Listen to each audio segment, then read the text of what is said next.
Bismillahirrahmanirrahim. Assalamualaikum warahmatullahi wabarakatuh. Alhamdulillah.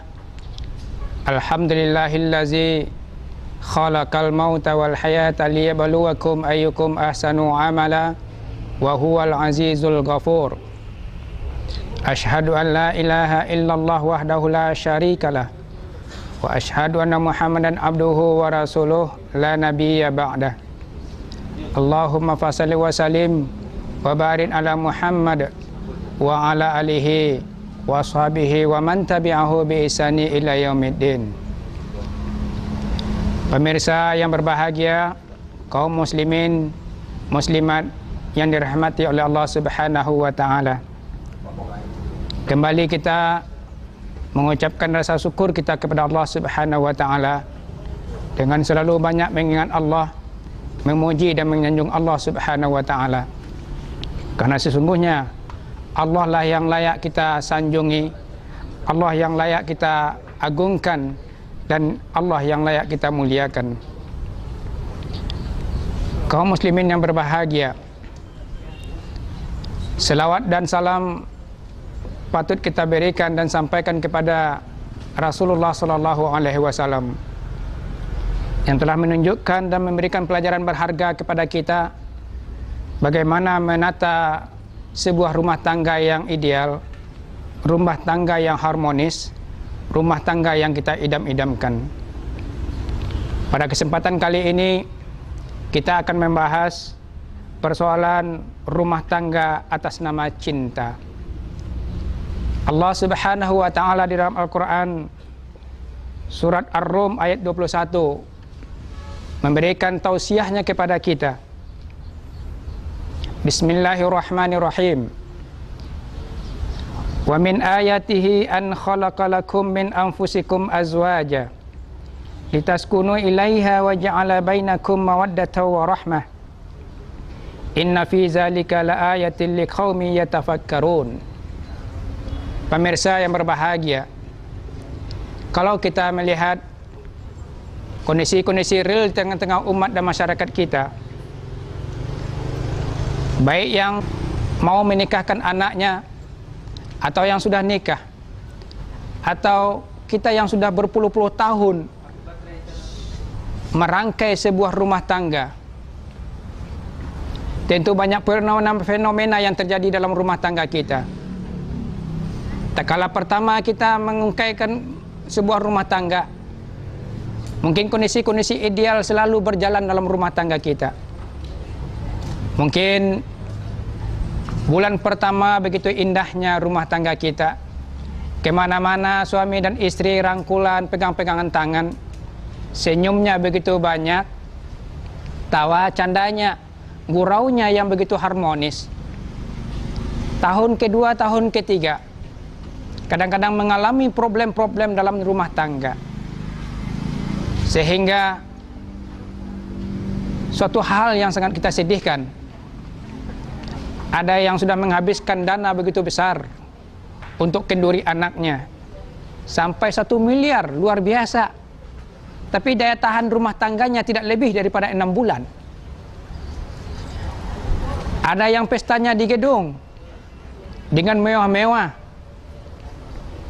hanya dalam beberapa waktu terjadi broken home di tengah-tengah rumah tangga. Ternyata pembelajaran penting dalam hal ini tidak diberikan kepada si anak yang akan mau nikah, maupun kita yang sudah nikah.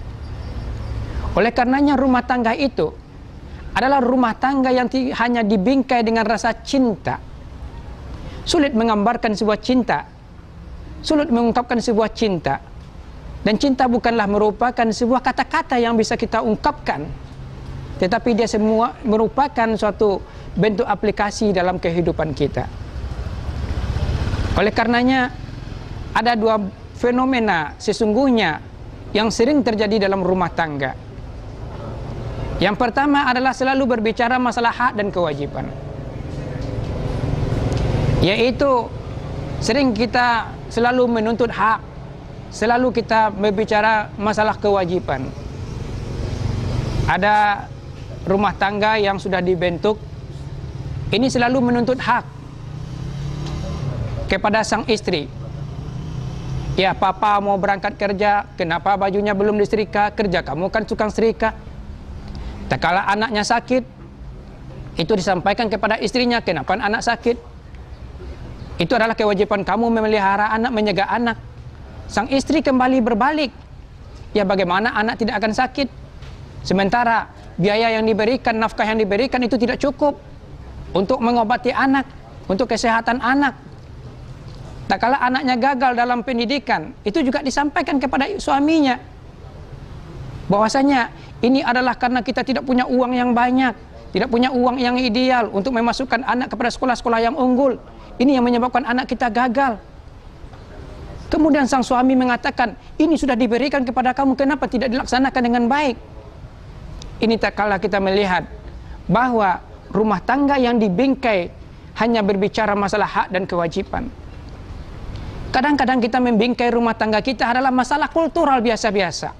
Kebiasaan-kebiasaan yang sering terjadi di tengah masyarakat, yang sering kita justifikasi. Ini yang menyebabkan keretakan dalam rumah tangga.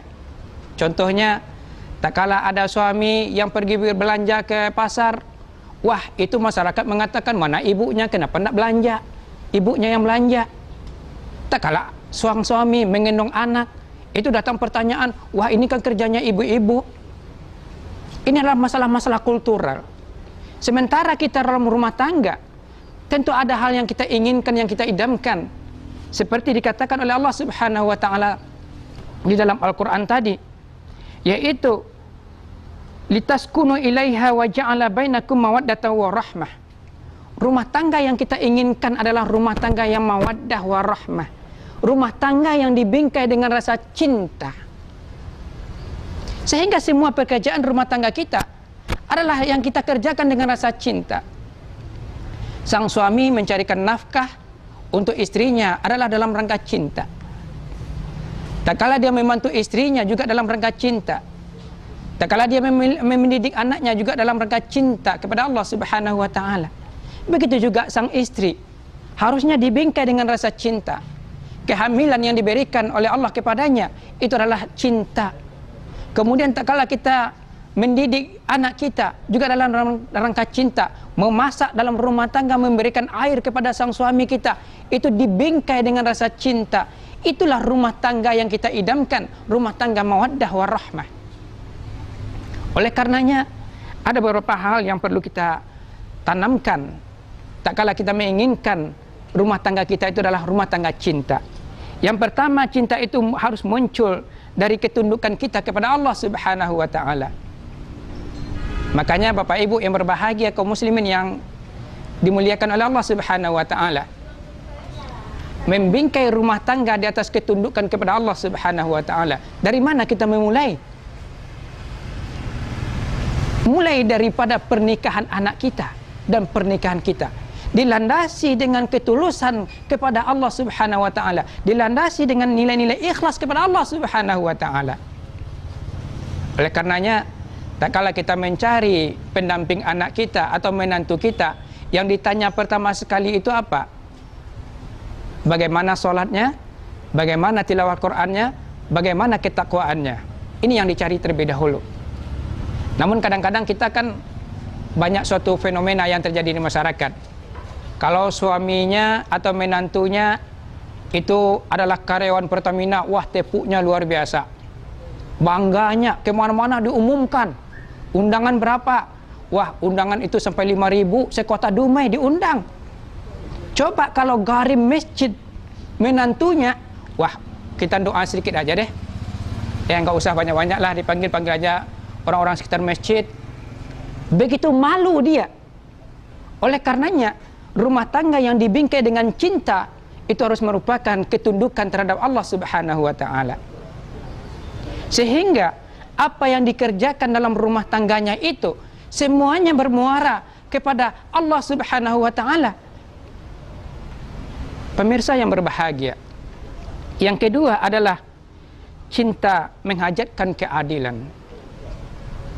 Persoalan-persoalan rumah tangga kita sangat banyak sekali.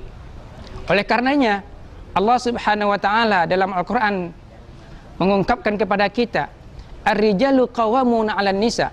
laki-laki itu adalah pemimpin, maka seorang pemimpin harus berlaku adil. Keadilan. Jangan kita hanya menuntut saja kepada istri kita atau kepada sang suami kita.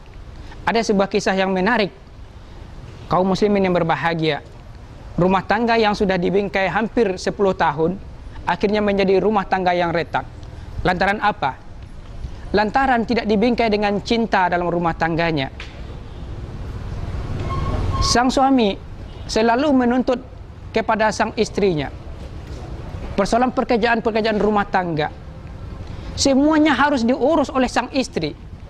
Mulai dari mencuci, mulai dari membersihkan rumah, mendidik anak, mulai dari memasak, dan persoalan-persoalan lain. Itu selalu disampaikan, wah ini kerja kamu. Sang istrinya bagaimana? Sang suami bagaimana? Sang suami hanya tahu memberikan nafkah begitu saja. Ini tidak berlaku adil. Coba, ini terutama untuk bapak-bapak. Renungkan dan perhatikan bagaimana sang istri kita bekerja. Di subuh hari dia sudah bangun. Kemudian dia memasak air. Kemudian dia siapkan kopi untuk kita. Kemudian dia memasak lagi. Kemudian dia mencuci lagi. Kemudian dia mensetrika lagi. Pulang kita kerja disiapkan lagi. Satu hari, satu malam kerja istri itulah hanya urusan dapur. Kenapa sang suami tidak membantu istrinya? Apakah malu sang suami membantu istri bekerja sama? Ini yang dikatakan berlaku adil. Oleh karenanya yang kedua adalah bagaimana kita berlaku adil dalam rumah tangga kita. Kemudian yang terakhir adalah cinta mengharuskan musyawarah dan keterbukaan. Suatu kisah yang sangat menarik, rumah tangga Rian dan Rini. Karena tidak ada keterbukaan dalam rumah tangga, sering hanya diam-diam saja rumah tangganya. Si istri yang sudah diangkat pangkatnya begitu tinggi dalam sebuah perusahaan, berangkat kerja pagi dan sore sampai pergi ke luar negeri. Ternyata karena tidak ada keterbukaan di rumah tangganya, sang istri lalu melakukan penyelewengan dengan bosnya. Kenapa ini terjadi? Tak kala ditanyakan kepada istrinya, kenapa ini dilakukan? Suami saya tidak pernah terbuka kepada saya, tidak pernah menerangkan A dan B segala macam kepada saya. Oleh karenanya, kepada kita semua, mari kita bingkai rumah tangga kita dengan rasa cinta. Jangan kita bingkai rumah tangga kita dengan harta, dia akan habis. Jangan dibingkai rumah tangga kita dengan kecantikan, dengan kemewahan, dia akan habis. Tapi bingkai dengan cinta karena Allah Subhanahu wa taala. Maka jadilah rumah tangga kita menjadi rumah tangga sakinah, mawaddah, warahmah yang kita idam-idamkan. Itulah pelajaran yang diberikan oleh Rasulullah sallallahu alaihi wasallam. Mudah-mudahan apa yang kita berikan pada saat sekarang ini ada manfaatnya bagi diri saya sendiri dan juga pemirsa Dumai Fashion. Semoga Allah memberikan kemudahan-kemudahan kepada kita dalam menata sebuah rumah tangga. Perbanyak maaf. Billahi taufiq wal hidayah. Assalamualaikum warahmatullahi wabarakatuh.